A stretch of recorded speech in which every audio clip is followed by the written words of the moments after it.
Усаживание малоподвижного пациента. Когда позволяет состояние больного и есть показания лечащего врача к вертикализации, к прогулкам, то необходимо уметь усаживать малоподвижного пациента. Для этого можно использовать приемы кинестетики в сочетании с подручными средствами или со специальными изделиями. К ним относятся скользящие простыни рукава, пояса-фиксаторы, мягкие диски для поворотов. Основные этапы – это усаживание на краю постели, вставание или пересаживание на стул, либо на инвалидное кресло, а также фиксация в инвалидном кресле. Посмотрим подробный тренинг по этапам усаживания. Сейчас мы с вами попробуем. Самое сложное пациента — это у нас первично поднять, правильно? То есть вот когда он первый раз, мы его должны просто посадить, вы знаете, да, какой-то период. И что самое трудное, когда мы поднимаем пациента, да, когда пациент наш, значит, сопротивляется, ему сложно. Самое тяжелое у нас среди тела — это вот бедра и ягодицы, да. Как мы делаем, когда поднимаем пациента? Марин, покажи, пожалуйста, как ты это делаешь. Посадить? Да, посадить мы должны. Давайте мы возьмем вот такую вещь, да. Когда пациента мы поднимаем, значит, он уже может сидеть, да. Мы исключаем, когда он у нас пластилиновый, да. Поэтому мы говорим о том, что мы сегодня будем садиться. Наконец-то мы посмотрим на мир сверху, да. То есть мы не исключаем, что она пластилиновая, но мы помним, что у нее может закружиться голова, да. Пожалуйста, покажи, как ты это делаешь в данный момент, да. Чуть-чуть согнем ручку. Здесь как-то с опором на бочочек. Давайте с вами аккуратнее. Подождите. Вот, отлично. Опускаем ножки. А здесь с упором вот так. И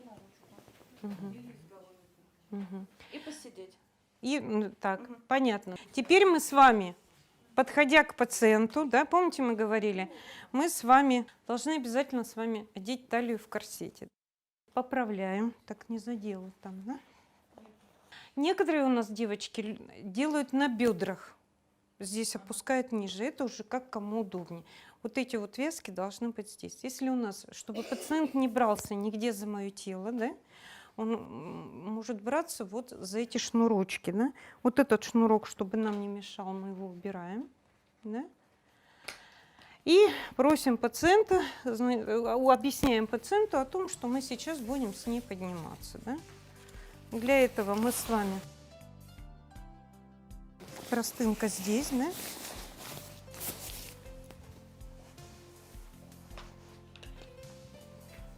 Не исключен вариант, что нам поможет пациентка, да? Но в принципе мы это можем сделать совершенно, подтянуть и таким образом, да? Дальше. Для того, чтобы помочь ей, мы должны самую тяжелую часть приподнять, да? Для этого мы берем вот этот вот фиксатор для ног.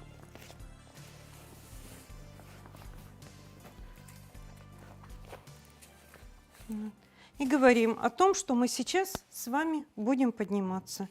Ручки вот так вот складываем, да? Значит, наша задача с вами, вы мне не помогаете, да? На счет раз, два, три мы с вами поднимаемся. Раз, два, три. То есть у меня не было никаких затрат, я эту сумочку просто перекатывала, да? Еще раз ляжем.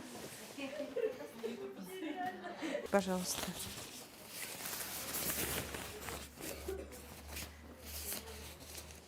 Значит, мы ее просто держим за шею, да? Держим за шею, берем руки. Наша задача, ошибка номер один, которую обычно поднимает, да? Наша задача не это. Наша задача, ну, слово «сбросить» не скажу, а то правда сбросите. Скатить. Скатить, стащить. А когда ноги у нее катятся, она хочешь не хочешь подтянется. Мы так вот с вами. Да? Значит, вот, пожалуйста. Раз, два, три. Дальше, вот чтобы она у нас не свалилась, мы ее перекатываем таким образом. Вот таким образом мы ее посадили, да? Вставание пациента на пол с поддержкой и усаживание на стул с использованием поворотного диска.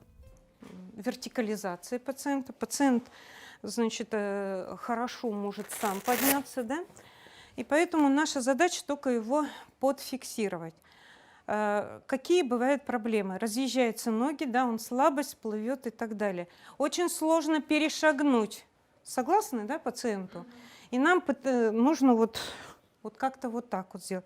Мы с вами это сделаем все значительно проще. Опять же, наша кошелочка, вот эту вот мы складываем, да? Предупреждаем о том, что мы встаем и с вами будем вставать. И она у нас встала, да? Желательно, конечно, опустить кровать ниже, чтобы она ногами встала. Все, хорош. Значит, она уже при всем желании, у нее ноги не должны разъехаться, но мы можем подстраховать, потуже сделать в этот момент, да?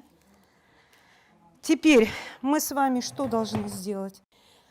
Мы с вами, здесь есть несколько способов. Есть мы с вами вот так держим, есть мы своими ногами обнимаем ее ноги, да, и просим ее обнять меня за талию, да.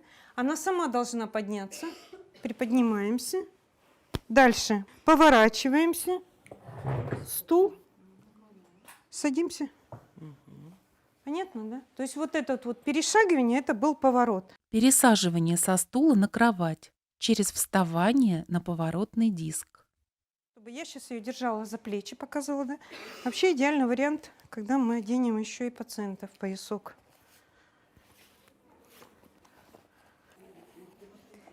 Здесь мы должны поставить, вот посмотрите, на поясе вот здесь есть, да? Вот здесь фиксаторы и здесь. Вот кому как удобно, да? Если мы просим пациента, да, вот где ей удобнее, возьмитесь за меня, где ей удобнее встать, да? Она приподнимается, она сама приподнимается. Дальше мы можем вот так вот держать просто и ее развернуть. И она садится. Ноги у нее не разъедутся. Да? Вот она села на краешек, мне ее нужно как-то подтянуть, да? Я ее поворачиваю на бок. Раз. На второй бок поворачиваю, снимаю давление. 2. Она села удобно. Пересаживание с кровати на стул с помощью скользящего рукава. Сейчас нам нужно нашу пациентку пересадить. Да? Один из вариантов. Давайте. Значит, садимся мы рядышком с ним. Берем, опять же, этот рукавчик себе на коленочки и слегка подталкиваем под нашего партнера. Дальше мы складываем одну ногу сюда, да? Вторую ногу складываем сюда. Моя задача ее просто сбросить сюда. Да? Вот здесь вот у нас получилось. То есть мы должны чуть-чуть повыше это сделать. Да? Когда у нас в один уровень, тогда мне сбрасывать диапазона, сбрасывать некуда. Естественно, это должно быть выше, чтобы колено было выше 90 градусов. И механизм вы просто скатываетесь с меня, да?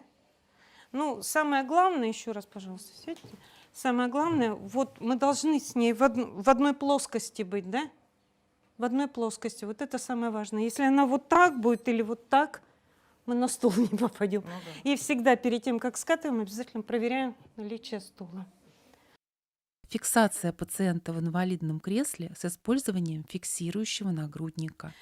Ну, это что для безопасности мы сейчас посмотрим сразу с вами фиксацию пациента на кресле. Можно нам кресло инвалидное? Когда мы берем пациента с вами на прогулку, да, пациент ослабленный, весь, что у него получается? Он у нас сползает, да? Здесь можно не обязательно использовать это только на кресле. Для этого у нас есть вот такая очень симпатичная фиксация, очень удобная, где мы можем пациента повести на прогулку или какое-то время вертикализировать, несмотря на то, что он ослабленный. Да? Мы одеваем вот такой нагрудничек нашему пациенту.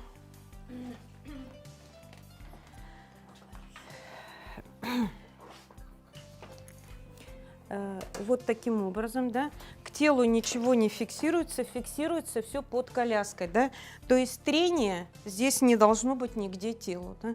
То есть не пациентам, чтобы не натерлось, обязательно под кресло. Вот здесь вот так вот выглядят эти поясочки.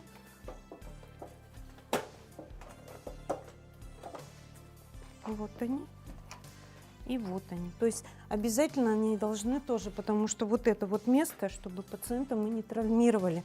Он же ослабленный, он у нас поползет. И вот такая вот штучка, очень нам всем уже известна. Регулируем непосредственно уже тогда, когда прикрепим все эти кармашки, да. То есть сейчас мы по ходу их просто...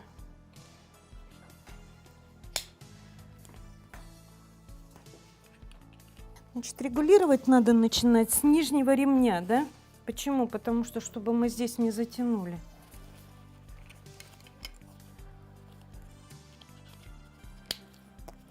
И боковой. И сейчас мы просто подгоняем эти ремни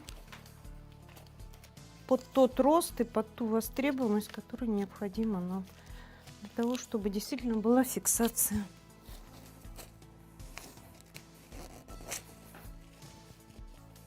Потом вот эти вот все ремешки мы складываем. Не заправляется.